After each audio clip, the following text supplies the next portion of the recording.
Welcome everyone and welcome to this new episode. I'm Ivan Mader and you are on the Act Club podcast. And today we have a British actor and a good friend. We have here Robert de Domenici.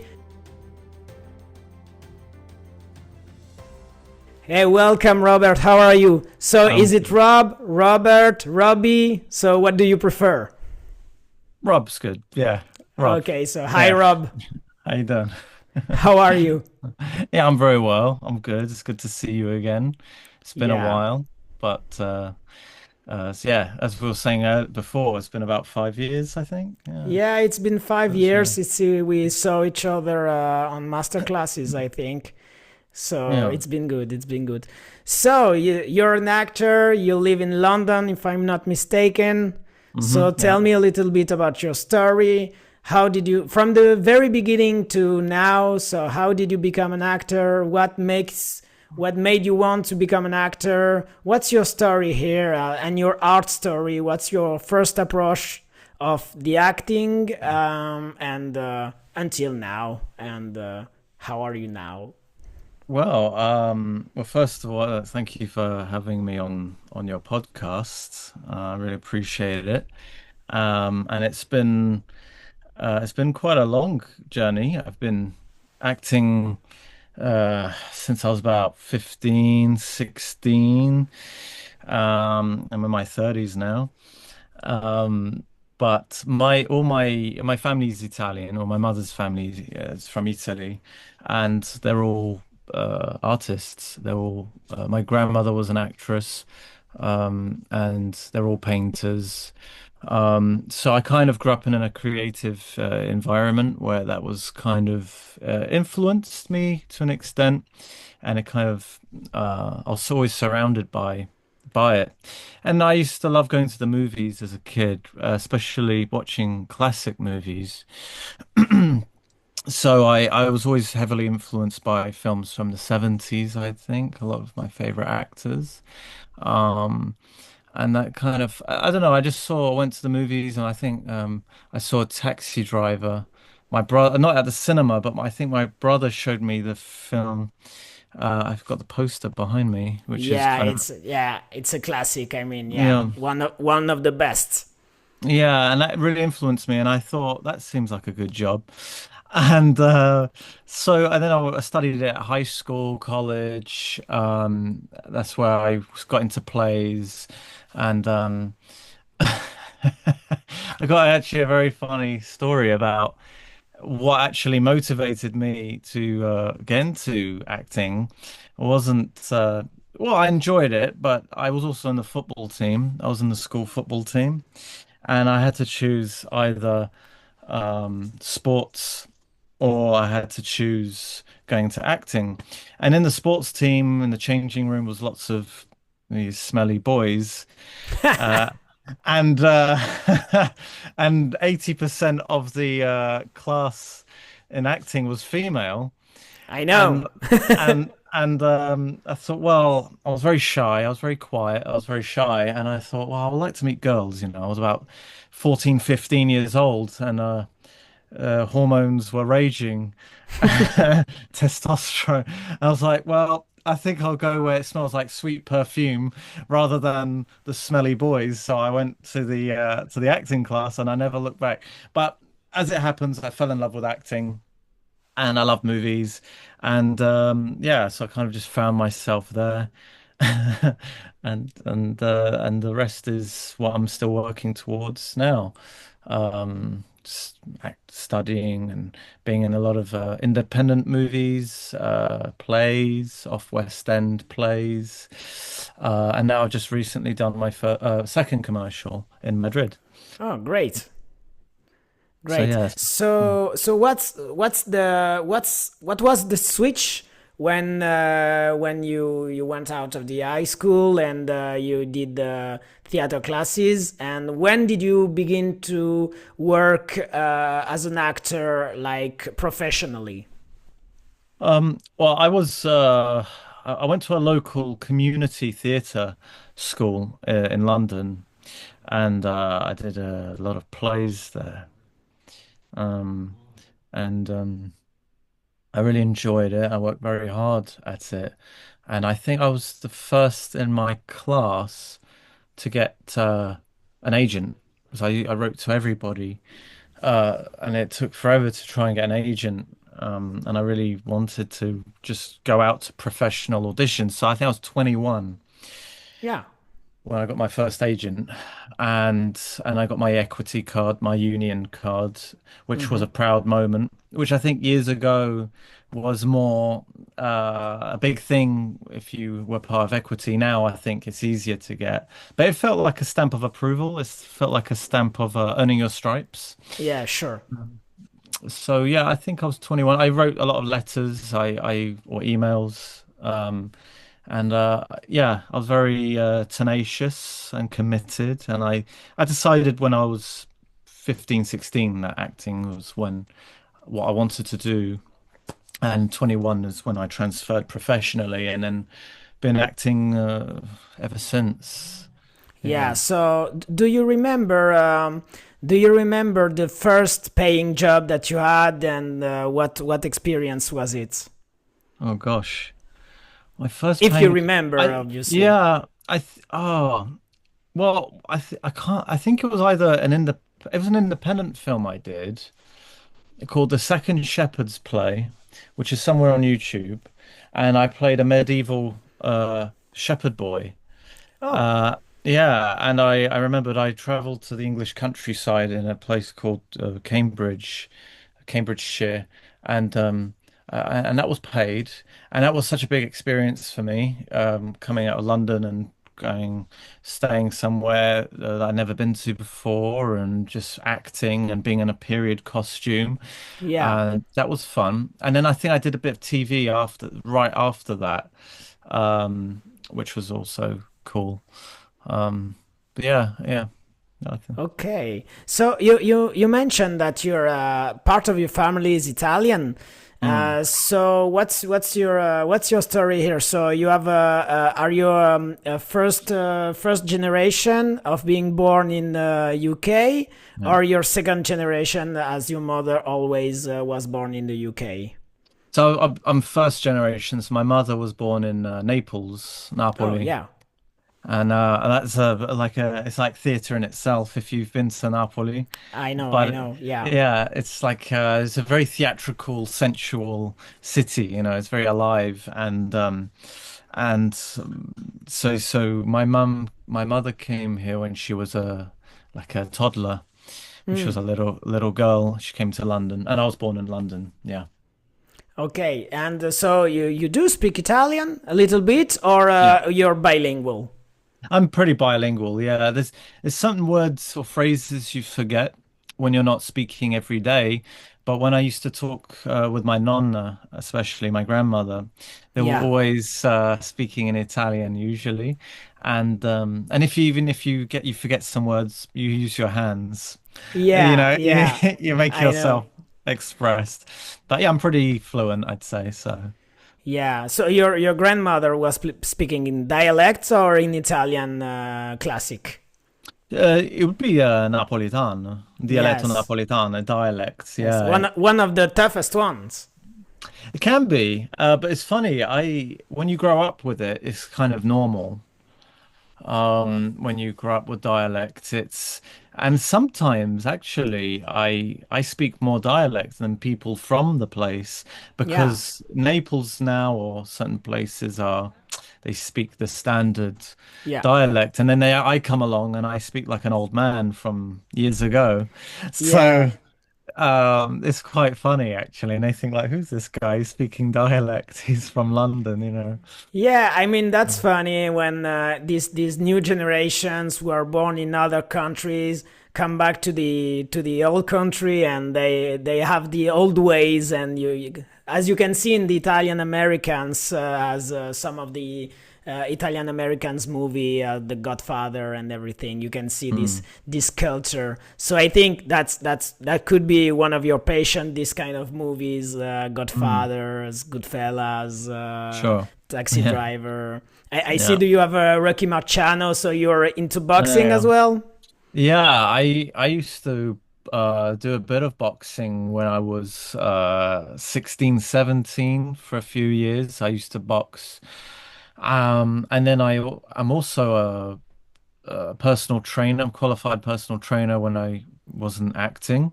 Great. Um, so I would coach boxing, pad work. Yeah. So I'm quite into the sport. I like it. And the old boxers like Rocky Marciano. Yeah. Yeah, that made me Yeah. think about the movie Somebody Up There Likes Me with Mm. Paul Newman, which Yeah. he plays Rocky Graziano, not Marciano, but Yeah. Rocky Graziano. It's a very, very beautiful movie. I loved it very much. Yeah. So to come back to the artistic side, because it's the Act Club, what are for you the essential qualities of an artist? What is the qualities that an artist for you must have to thrive in this kind of work? Mm. Well, I think it's different for everybody, but from my own uh, personal experience, I mean, I think years ago I would have said things like a lot of love and a lot of passion, but I think that's still true, having love and passion for what you do. But I think it's discipline. I think it's really discipline now that I've kind of been at it for all these since I was a kid, um, and having attention to detail. I think with the work, I think having a lot of attention to detail and but certainly discipline of being very committed and through rain or shine, I think it's having that very uh, because I think motivation comes and goes, and passion comes and goes in waves. One day I'm passionate, and then the next day I'm not as passionate towards it. But I think if you're disciplined towards a goal, I think, yeah, it's the most important thing for me, anyway. Yeah, more like consistency, Hmm. like doing the thing over and over and over again beats Yeah, the motivation every time. And I couldn't agree more with you because it's so right. You're right. It's discipline because I mean everyone can begin some new things, but not everyone can follow through years after years after Hmm. the this work, which is tiring in the end. So you have to be disciplined. And Sure. yeah, Yeah. I mean you're totally right. So based on that, what is talent for you? Oh gosh. I can't really say what talent is for me. I think I can see hard work. I think hard work is one thing. That's something you can control as your hard work. Uh, I think it kind of shows itself, especially as an actor, in presence. I think if somebody's got presence, even if they're um, I mean, some people trained, some people not trained as an actor, and they got technique, and that's great. And some people work very hard. But I think having presence is something you cannot teach that. I don't think you can. I Okay, think, and if you have to put words on presence, what would it be? well, it's a feeling. I can't. I can't really intellectualize it. It's a feeling like somebody would walk on the screen or on stage, and you just can't take your eyes off them. You don't know what it is. Some people Hmm. have an energy or an aura, I'd say, if in words, it's an energy or an aura which attracts a certain charisma or presence and being truthful in what they're doing. Um, Even in the smallest tasks, as an actor, some people would do the most basic tasks or things in a scene. And I give an example of um, there's that film with Murder on the Orient Express, the new one with Johnny Yes. Depp. And I'm not Oh going to yeah. say there's some actors in it who got bigger parts and they speak a lot more Hmm. and that's fine. But then you got Johnny Depp, who's in it for I don't know, 15 or 20 minutes of the movie, Yes, maybe I maybe not remember. even that. Yes. and I can't take my eyes off him. As soon Hmm. as he was on the screen, I couldn't stop looking at him, and he lighted up the screen for me compared to maybe some of the other actors. That was for me, that's something I don't know. And I don't think he was even trained, Johnny Depp, but uh, yeah, some people have got an aura. Yeah, yeah, that's true. And it's more obvious when they have, like you said, a smaller part, and it's like they're in the background, and you're just not listening to what's coming in front of you, but you just watch what's behind. What is he doing Mm, behind? What's the little movement, like this magnetic person? You yeah, just attracted to your eyes to see this person. Yeah, yeah, it's true. yeah, for Yeah, sure. thank you. I guess that's a good answer. I guess. Yeah, I like it. I like Merci. it. So, on the other hand, what is art for you? Mm. It's art is it's people try to intellectualize art a lot, and that could be in acting, filmmaking, or arts as like painting or music or literature. And like I could read a book about acting, and I could try and intellectualize it and read it, but I'm not so good at that. I've got to do it. I've got to live the part, or I got to actually really play physically. I'm more practical, and it's that feeling of uh, not intellectualizing art. People can talk all they want about it and try to dissect it, but for me, it's not really that. It doesn't interest me. What interests me is what it makes me feel, Hmm. rather than trying to understand it. Like I could read a book or a poem or even listen to a piece of music, and I some people try to really understand it, but sometimes I don't even want to understand it. Sometimes it's more how it makes me feel and being connected to my senses, Hmm. um, rather than knowing all about it, because then it kills the mystery for me. I don't want to kill the mystery. Yeah. Okay. So, in extension, what is an artist in based of what you said? I think it's somebody who would simply be a vessel for that, who would tell the story as like an actor. They'll be representing this story, or a musician will be playing the instrument, or the painter with the brushes. They're simply the vessel to carry this to produce this display. Hmm. That's what we do. I mean, as an actor, we tell stories. Um, but I don't know if that makes sense at all.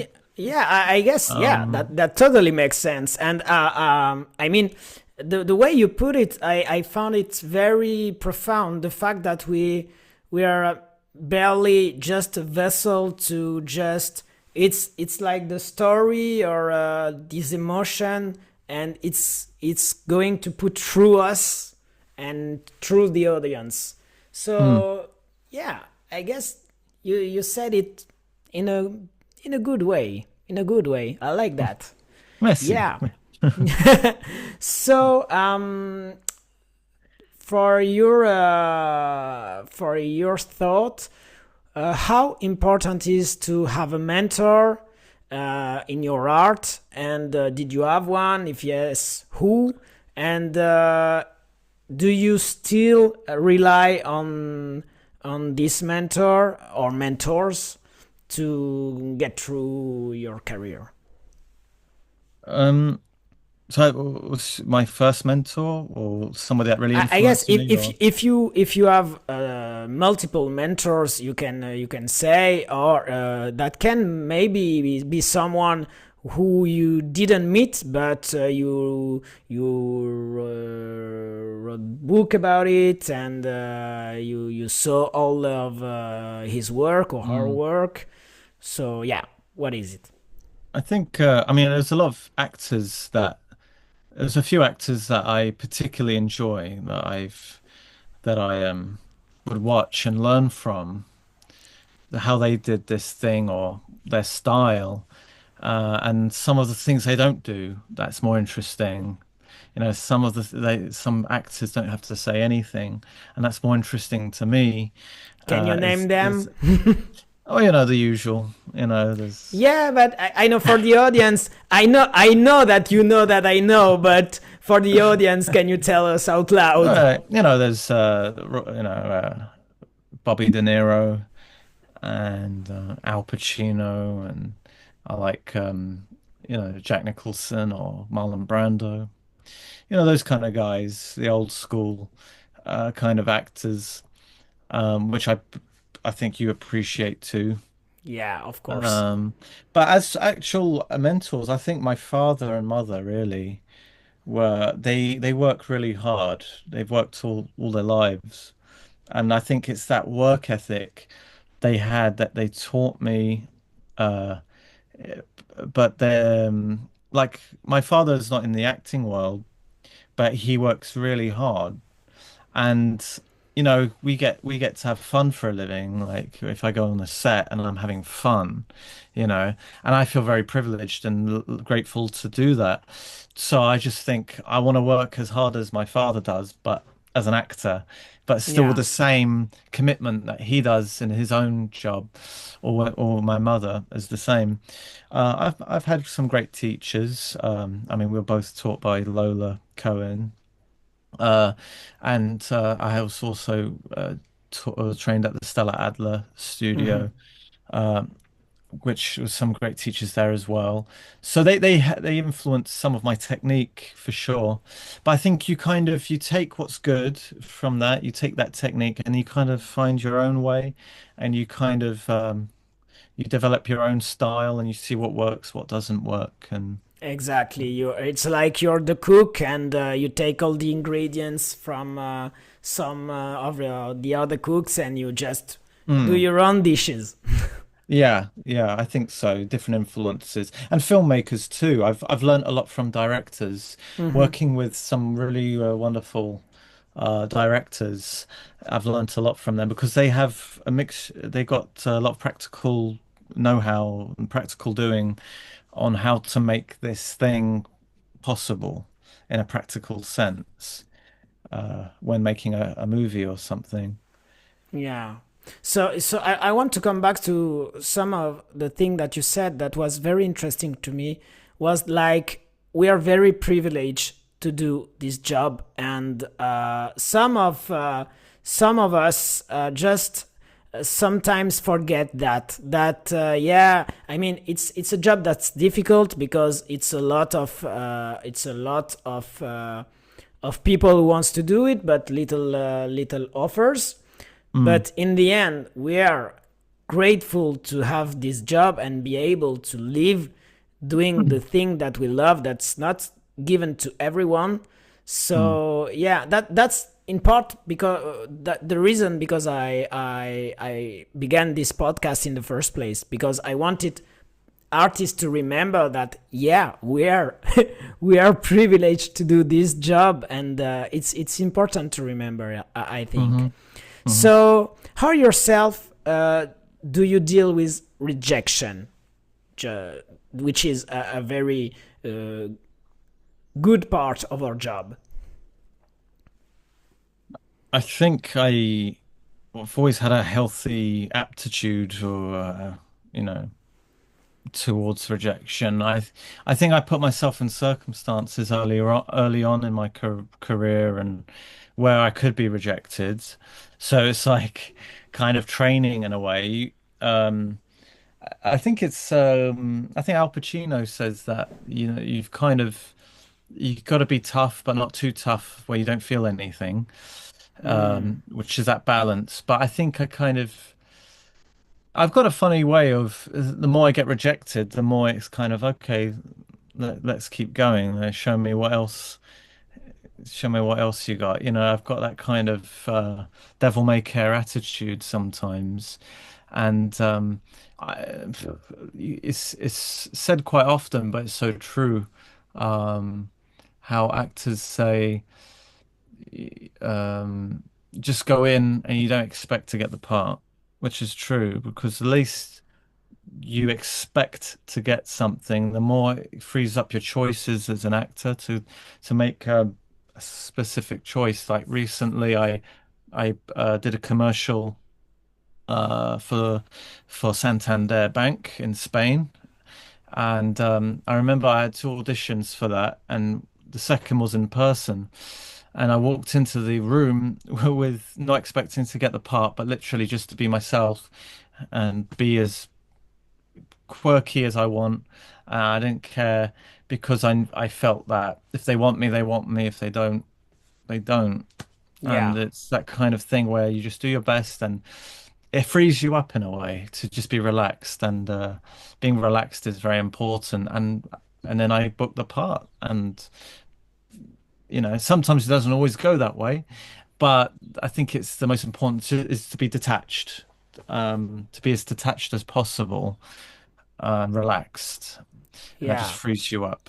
So, Yeah. And sometimes it has nothing to do with you and your talent and your mm, face. It has nothing to do with the decision that they're making in base of other thousand options that they have to think about, like on the location and the group.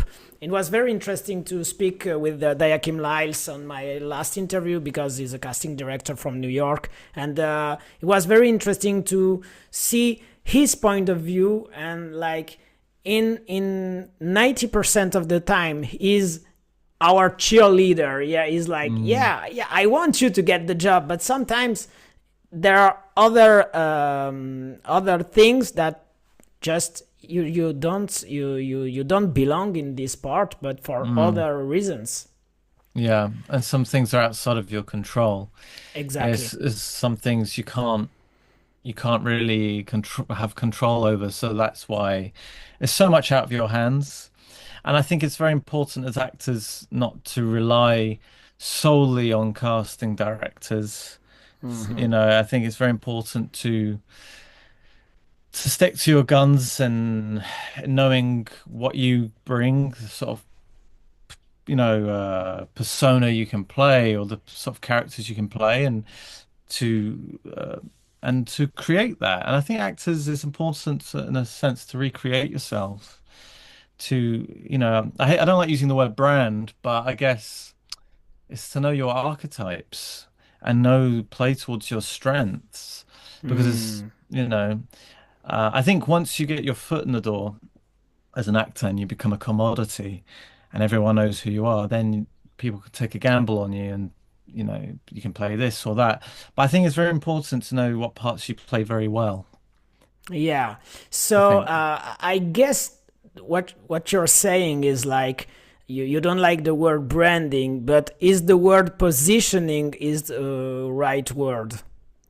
I mean, branding, positioning. I mean, I guess we use it. I mean, I just sounds like you're part of McDonald's when you say a brand, but in this Yeah. business, it's very important to be honest about. Yeah, we are brands. You do create a brand for yourself. You create a persona. It doesn't sound as romantic or artistic, um, but I think it's important to know what you do very well, and no one else can do that. Exactly. Yeah. There's a lot of actors that want to do everything, and I think that's great. But I think when you start off, I think it's very important to know what sets you apart from this actor or that actor. So you're being specific, and when you approach a role, when you pitch yourself to a casting director or a writer or a producer, you know in a few words the kind of actor that what you can produce. You Yeah. know. Yeah, what you can put on the table, like Mm, what's your particularity? Because if you are like everyone, you just don't you just don't be unique.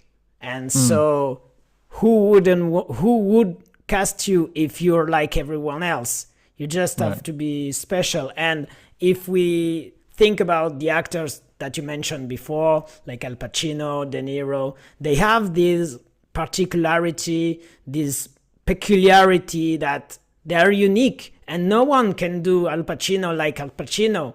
And even if they imitate him, or some people like imitate De Niro, they aren't De Niro. Mm, They just aren't. And mm. maybe it's just an imitation, but they are unique, and we should try to be unique as well. And we just the way we are, but we have to be consistent about the believing in ourselves, I think. Yeah, yeah, yeah. Yeah. So based on that, what would you say to your younger self if you met in the streets of London and you walk and you just met the young Rob, which is like 17, 18? What would you say to him? Uh, just keep going. Prepare for a long road ahead, but keep going. And I think, I mean, if I had kids, I would say that to them. It's be just stay grounded and just keep going for sure. And um, I think some actors get quick success and they shoot up. That can happen.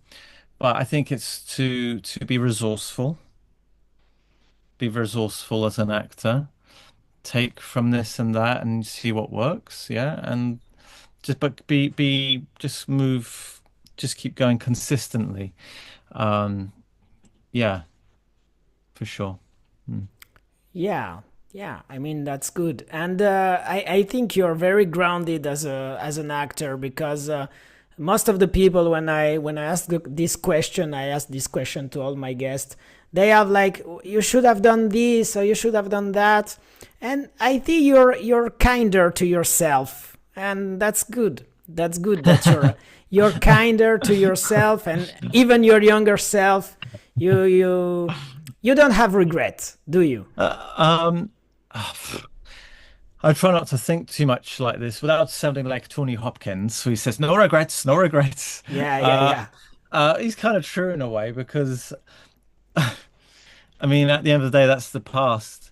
And, some things you think, oh, I should have done this better or that better in certain personal life situations. But what happened, happened, and it couldn't have happened any other way.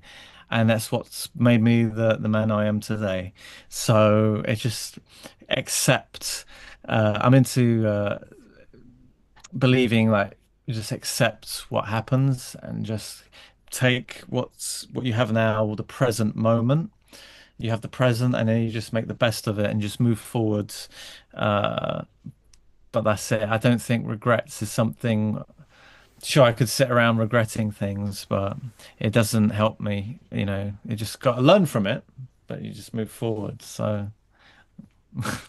Yeah, I guess that's very mature for a actor your age.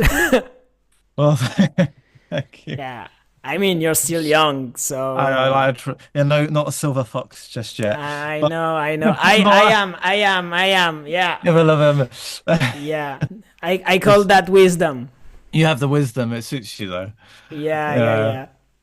So, is there a dream that you still chase? I guess yes.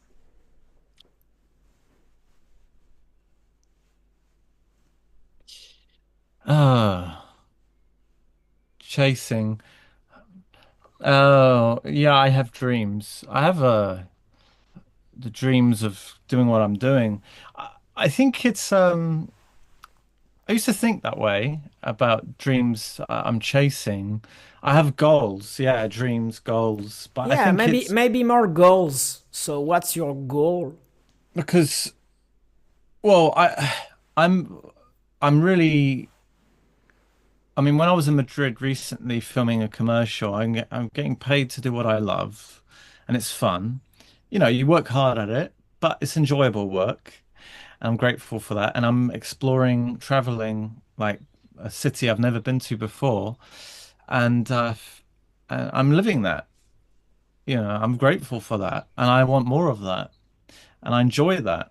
And I think if I can just explore more of this work and all the things it offers, things like I'm doing two things that I love. I'm getting to do what I love, working, and then I'm traveling at the same time. If I carry on doing that and getting paid to do what I love, I'm a very happy man. And I'm doing that at the moment, and I'm very grateful. And I got quite a few films coming out this year that I worked on. So I'll be going to film festivals for that. And I'm just happy. I'm happy doing that. And I just keep getting on to bigger and better projects, working with really talented people. I'm very happy. Yeah, and just see where it takes me. And that's Yeah. my dream, and I'm working to keep working towards that. So I'm very appreciative of it. Yeah, but I wish you all the best in your career. And you Thank you. just announced my next question without thinking about it. Have you news to share about your career? Have you new projects coming? And what's your future in the next few months? Okay, so apart from the commercial that'll be coming If you're out. allowed to say it, of course. Sure. I've done the commercial for the Santander, which will be coming out in the next couple of months. But I've done uh two films which will be coming out later this year. Two films I did in Germany actually, Ah. and working with the same crew Hmm. production team. One is called Gaslights, and another film called TalkShit, and they were great experiences filming in Germany, and they'll be coming out later this year. And then I did a film called On the Tracks as well, which has already come out, and that's touring different multiple film festivals. So it's all material I'm using for networking events and meeting new casting people and filmmakers. So it's exciting. And in this industry, I think it's the same for many industries, but it's not what you know, it's who you know. Hmm. Yeah, it's very important as a takeaway to actors out there to collaborate. It's not solely me, myself, and I as an actor. Actors need filmmakers, filmmakers need actors, and it's the same for theatre, in the theatre world as an ensemble or and it's nice to work with like-minded people. It's very special because you build your own community, you make friends, and then you work with those people again. Yeah, Um, yeah, exactly, exactly. It's like the connection that you make in this kind of work. It's very important. yeah, About you, yeah, me, myself, and I think a lot of actors are a lot on that mentality, like me. But the more you think about the others, the more you can have opportunities because the more you help, the more you are helping yourself. And sure. yeah, you just have to be good and good thinking about Hmm. others and Yeah. supportive, and I think that's important. So can you tell me a little bit more about the characters that you are playing, if you're allowed to say it without spoiling anything, but yeah, just to have a little preview. Yeah. Well, Gaslights, we shot that quite a while back, but it'll be coming out later this year. And that's a World War One movie. It's a psychological thriller actually. And I play a navigator on a ship, Hmm. and I steer the ship off course, which I can't spoil too much of the Yeah, yeah, of yeah. the storyline away. But it's a psychological thriller, and it's directed by a guy called Titzian Herzberger, and I really enjoyed his previous work, which was very dark and psychological, and we both shared the same kind of passion for those themes or genres. And so that was great doing a period drama like that.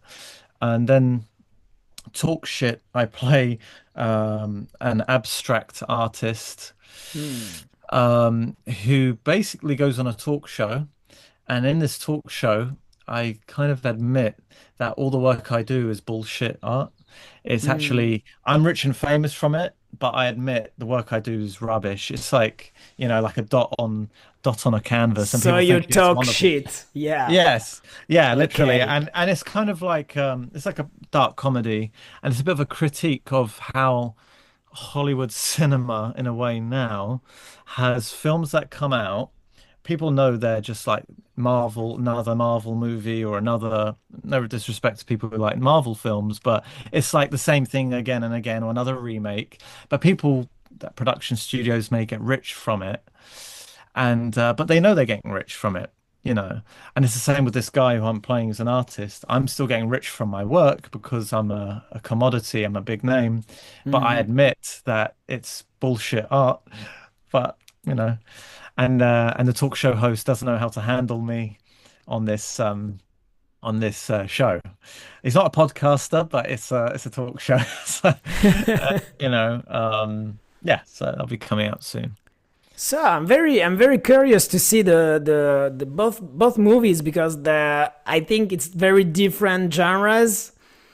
They're both dark in a Uh, way. They're both kind of dark, but one's more of a comedy. Yeah. yeah, So the more it's funny dark and not funny dark. yeah, Yeah, so I'm yeah. very curious to see when it will come out. I don't know when it will come out. If it's already come out. Well, Gaslights will be coming out in June because it's got a lot of visual effects and it costs a lot of money to produce a lot of visual effects. So it takes more time. That will happen in summer, and TalkShit should be coming out later this month. Oh, So great. so yeah. So Yeah. feel free to send the information my way so I can enjoy it. Oh, certainly. Yeah. Okay, perfect. So for my last question, because we are coming at the end of our interview, sadly, where can we follow your work? If there is a platform where we can follow you and just have a little glimpse of your work. Well, they'll be on my Instagram. You can see me on my Instagram handle at Rob De Domenici. That's like a lot of my portfolio, like sort of behind the scenes work that you can see. And also on YouTube, if you type in Robert De Domenici, you have my YouTube page. You can see all different reels and scenes from different films I've done on there as well. So, or IMDb Okay. as well. Okay, so I will put that in the description so people can find you and find your work. I want to say that I'm very happy that we had a little talk. It's very, very refreshing to talk with you on Oh, acting and art, and I'm always happy to share with my fellow actors. So thank you. I want to thank you for agreeing to coming to the podcast. No, merci beaucoup. Grazie. Thank you very much for having me. I appreciate it. Thank you. Thank you, Rob, and we will see each other next time. I'll see you soon. Thank you, Rob. Okay. Thank you.